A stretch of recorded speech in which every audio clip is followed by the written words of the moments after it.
Hello నమస్తే welcome to hit TV. నేను మీ anchor శమ. ఈ రోజు మనతో ప్రముఖ ఆస్ట్రాలజర్ అలాగే లైఫ్ కోచ్ ఆర్బి సుధా గారు ఉన్నారు. వారితో మాట్లాడి మరిన్ని విషయాలు తెలుసుకునే ప్రయత్నం చేద్దాం. నమస్తే మేడం. నమస్కారం. ఎలా ఉన్నారు ఫైన్ ఫైన్ చెప్పు. మేడం? జూలై నెలల్లో ఏ ఏ రాశుల వారికి ఎలా ఉండబోతుంది అంటారు? సరే, ఫస్ట్ రాశి ఫలితాలు మాట్లాడుకుందాం. జనరల్గా రాశి ఫలితాలు మాట్లాడుకునే ముందు ఎప్పుడైనా సరే మనం గోచారం మాట్లాడుకోవాలి. అంటే గోచారం ఎందుకు మాట్లాడుకోవాలంటే గోచార రీత్యానే మనం చెప్పడం అనేది జరుగుతుంది. వ్యక్తిగత జాతకం అనేది చాలా డిఫరెంట్. అంటే ఏంటి, ఈచ్ ఇండివిజువల్ పుట్టినప్పుడు వాళ్ళ జాతకం డిఫరెంట్గా ఉంటుంది.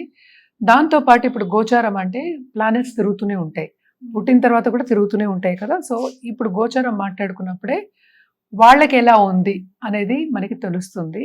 కానీ జనరల్గా మాట్లాడుకోవాలి అంటే ఎప్పుడు మన రాశి వారిగానే మాట్లాడుకుంటాం. ఎందుకంటే అందరికీ తెలిసిన విషయం, 12 రాశులు ఉంటాయి, 9 ప్లానెట్స్ ఉంటాయి. సో ఇవి తిరుగుతూనే ఉంటాయి, గోచారం జరుగుతూనే ఉంటుంది కనుక దాన్ని బట్టి ప్రెడిక్షన్స్ అనేది మనం బేస్ చేస్తాం. కానీ రాశి అనేది ఏంటంటే ఇండివిజువల్. అంటే ఏంటి, ఒక రాశి అంటే ఒక మూన్ ఎక్కడ ఉంటే, చంద్రుడు ఏ రాశిలో ఉంటే, అంటే ఏ భావంలో ఉన్నా కూడాను దాన్ని రాశి అంటాం అనమాట. అంటే వాళ్ళది మూన్ సైన్ అనొచ్చు, రాశి అనొచ్చు. సో జనరల్గా మనం మాట్లాడుకునేది ఏంటంటే మూన్ గురించి మనం మాట్లాడుకుంటాం, రాశి గురించి మనం మాట్లాడుకుంటున్నాం.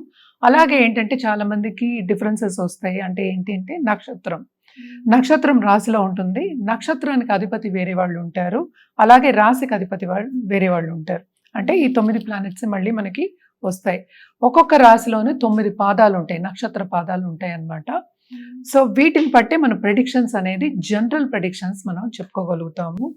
అది కూడా ఏంటంటే ఏ రాశిలో ఏ ప్లానెట్స్ ఉన్నాయి, అంటే ఏంటంటే ఎక్కడ ఏ ఇంట్లో ఉన్నాయి. 12 రాశులు మనం మాట్లాడుకున్నాం, 12 ఇళ్ళు మాట్లాడుకున్నాం, 12 భావాలు అనుకోవచ్చు. ఏ రాశిలో ఏ ప్లానెట్స్ ఉన్నాయో దాన్ని బట్టి మనం రాశి ఫలితాలు అనేవి చెప్పుకోవడం జరుగుతుంది. అది నెల మారుతూ ఉంటుంది అనమాట. సో ఎప్పటికైనా నేను ముందు మొదలెట్టేది శనీశ్వరుడితో మొదలెడతాను. శనీశ్వరుడు ఇప్పుడు ప్రస్తుతం మనకి మీనరాశిలో ఉన్నారు. ఆయన ఏంటంటే 13వ తారీఖు 13 జూలై రిట్రోగ్రేషన్ అవుతున్నారు అనమాట. దాని తర్వాత మనం మాట్లాడుకోవాలి ఏంటంటే మనకి వీనస్, శుక్రుడు ఆయన ఓన్ హౌస్లో ఉన్నారు. ఓన్ హౌస్ అంటే ఏ రాశి అంటే వృషభంలో. ఆయన మిథునానికి 26th జూలై వెళ్తున్నారు అనమాట, గోచరం జరుగుతోంది.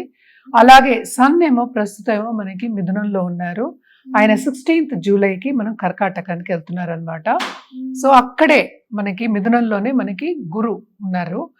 గురు బేసిక్గా ఏంటంటే ఆయన కంబషన్లో ఉన్నారు, అంటే కొంచెం స్తంభించిపోయి ఉన్నారు. ఎందుకంటే సన్కి దగ్గరగా ఉన్నారు కనుక. ఆయన 10th జూలై కంబషన్ నుంచి బయటకు వస్తున్నారు అనమాట. తర్వాత మనం మాట్లాడుకోవాల్సింది ఏంటంటే మెర్కురీ ఏంటంటే మనకి మెర్కురీ అన్నా బుధుడన్నా ఒకటే, మనకేమో కర్కాటకంలో ఉన్నారు. ఆయన ఏంటంటే ఇప్పుడు 18th జూలైకి రిట్రోగ్రేషన్కి వెళ్తున్నారు, అంటే వక్రిస్తున్నారు అనమాట. సో దాని తర్వాత మనం మాట్లాడుకోవాల్సింది మార్స్ ప్రస్తుతం మనకి సింహంలో ఉన్నారు. సింహరాశిలో ఉంటూ ఏంటంటే కేతుతో పాటు ఉన్నారు, ఎందుకంటే కేతు కూడా మనకి సింహంలోనే ఉన్నారు. 28th జూలైకి మనకి కన్యకి వెళ్తున్నారు అనమాట. అలాగే రాహు ప్రస్తుతం ఏంటంటే కుంభంలో ఉన్నారు. సో మోస్ట్ ఇంపార్టెంట్ ఇక్కడ ఏంటంటే శనీశ్వరుడు 13th July retrogression is very important అనమాట. అలాగే మనం చూసాము అంటే కంబషన్ నుంచి జూపిటర్ కూడా మనకి బయటకు వచ్చేస్తున్నారు. సో ఇవి రెండు మంచి సూచనలు.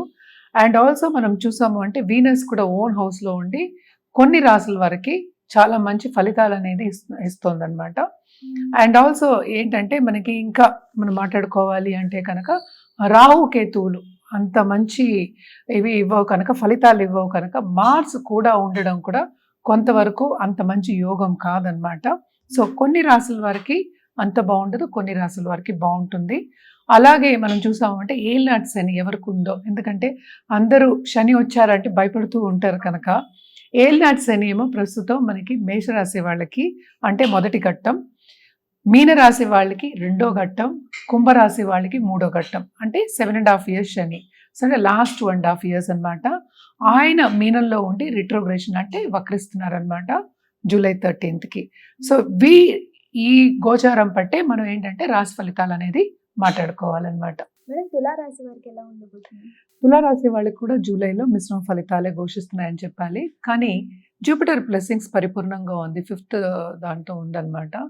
దృష్టి. సో తప్పక వీళ్ళకి ఏంటంటే అన్ని శుభాలు జరుగుతాయి. అంటే ఏదైనా సరే ఓటమి అనేది కొంచెం తక్కువ ఈ నెలలో. అండ్ ఆల్సో కంటిన్యూస్గా వీళ్ళు ప్రయత్నం చేస్తే కనుక తప్పక వీళ్ళకి అన్ని మంచి సూచనలు కనిపిస్తున్నాయి. ఇదొక్కటి కాకుండా మనం చూసాము అంటే సిక్స్త్లో ఏమో మనకి శని, ఫిఫ్త్ లార్డ్ ఏమో retrogression, fourth and fifth lord. So కొంతవరకు ఏంటంటే వీళ్ళకి ఖర్చులు అనేవి అధికమవుతాయి అన్నమాట. అదొకటి కాకుండా ఈ రాశికి అధిపతి ఆయన ఓన్ హౌస్లో ఉన్నారు, అంటే వృషభంలో ఉన్నారు. ఈ రాశికి అధిపతి ఏమో మనకి తెలుసు శుక్రుడు అన్నమాట. సో తప్పక వీళ్ళకి ఏంటంటే మంచి సూచనలు ఎక్కువ కనిపిస్తున్నాయి, అక్కడ బ్యాలెన్స్ అయిపోయింది అనమాట. అండ్ ఆల్సో మనం చూసాము అంటే సన్ కూడా మనకి దిగుతున్నారు, అంటే ఏంటి మనకి కర్కాటకానికి దిగుతున్నారు అనమాట. సో ఆయన 10th దిగినప్పుడు గవర్నమెంట్లో ఉన్న వాళ్ళకి కానీ, గవర్నమెంట్ రీత్యా పనిచేసే వాళ్ళకి కానీ, ఎస్పెషల్లీ కోర్ట్ కేసెస్, కోర్టులో పనిచేసే వాళ్ళకి, లాయర్స్, పెద్ద కన్సల్టెంట్స్, వీళ్ళందరికీ చాలా బాగుంటుంది. అండ్ గవర్నమెంట్లో ఉన్న వ్యక్తులతో టచ్ వస్తుంది, అంటే ఏంటంటే ఇప్పుడు మినిస్టర్ టచ్ వచ్చే ఛాన్సెస్ ఉన్నాయి, అంటే ఉన్నత వ్యక్తులు టచ్ వచ్చే ఛాన్సెస్, పొలిటీషియన్స్ టచ్ వచ్చే ఛాన్సెస్ ఎక్కువ కనిపిస్తున్నాయి. అలాగే ఒక చోట పనిచేస్తున్నారు అంటే తప్పక బాసెస్ మన్నన పొందే ఛాన్సెస్ ఎక్కువ కనిపిస్తుంది. మీరు చేసే పని మీద ఎక్కువ వాళ్ళ దృష్టిలో పడడం కానీ, వాళ్ళకి ఇంక్రిమెంట్ రావడం కానీ, అలాగే ప్రమోషన్స్ వచ్చే ఛాన్సెస్ కూడా మనకి ఎక్కువ కనిపిస్తున్నాయి. అందుకే ముందుకెళ్ళే ఛాన్సెస్ ఎక్కువ కనిపిస్తున్నాయి. తప్పక ఏంటంటే ఇప్పుడే పాస్ అవుట్ అయ్యి స్టూడెంట్స్ ఉన్న వాళ్ళకి కూడా ఈ నెలలో మంచి సూచనలు కనిపిస్తున్నాయి. ఇంటర్వ్యూస్ వచ్చే ఛాన్సెస్ ఉన్నాయి. అలాగే నిరుద్యోగులకి ఉద్యోగ అవకాశం అనేది బాగా కనిపిస్తుంది. ఎందుకంటే జూపిటర్ బ్లెస్సింగ్ ఉంటే ఇంకేం కావాలి, అన్నీ బాగుంటాయి అన్నమాట. అలాగే కొత్తగా పెళ్లి కావాలి అనుకునే వాళ్ళందరికీ ఈ నెలలో మంచి పార్ట్నర్ వచ్చే సూచనలు కనిపిస్తున్నాయి అన్నమాట.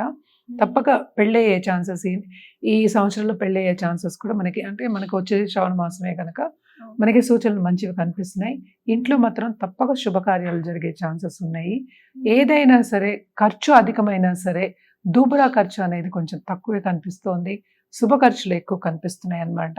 అలాగే గవర్నమెంట్ రీత్యా గవర్నమెంట్లో పనిచేసుకోవాలి అని ఎగ్జామ్స్ రాసేవాళ్ళు, కాంపిటేటివ్ ఎగ్జామ్స్ రాసే వాళ్ళకు కూడా తప్పక వాళ్ళు అనుకున్నది సాధిస్తారు, ముందుకెళ్తారు, బాగుంటుంది ఎనీ కాంపిటేటివ్ ఎగ్జామ్.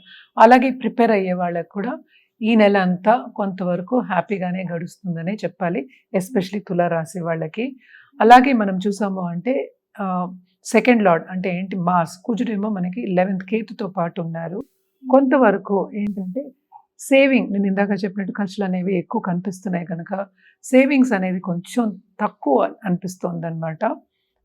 అదే 12th వచ్చినప్పటికీ కొంచెం ఎక్కువ ఖర్చులు కూడా అయ్యే ఛాన్సెస్, అంటే ఈ నెలలోనే అవుతుంది కనుక towards end of this month ఖర్చులు అనేవి ఎక్కువ అయ్యే ఛాన్సెస్ ఉన్నాయి అని చెప్పడానికి అనమాట.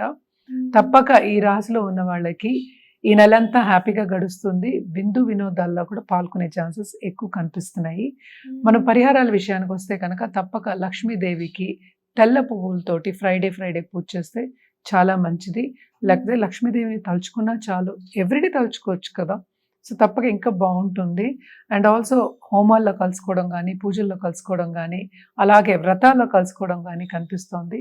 అలాగే ఖరీదైన వస్తువులు ఇచ్చి పుచ్చుకోవడం కూడా కనిపిస్తోంది. సో ఈ పరిహారాలన్నీ చేసుకుంటే వీళ్ళకి వచ్చే ఫ్యూచర్ కూడా ఇంకా బాగుంటుంది. ధన్యవాదాలు మేడం, చాలా చక్కగా వివరించారు.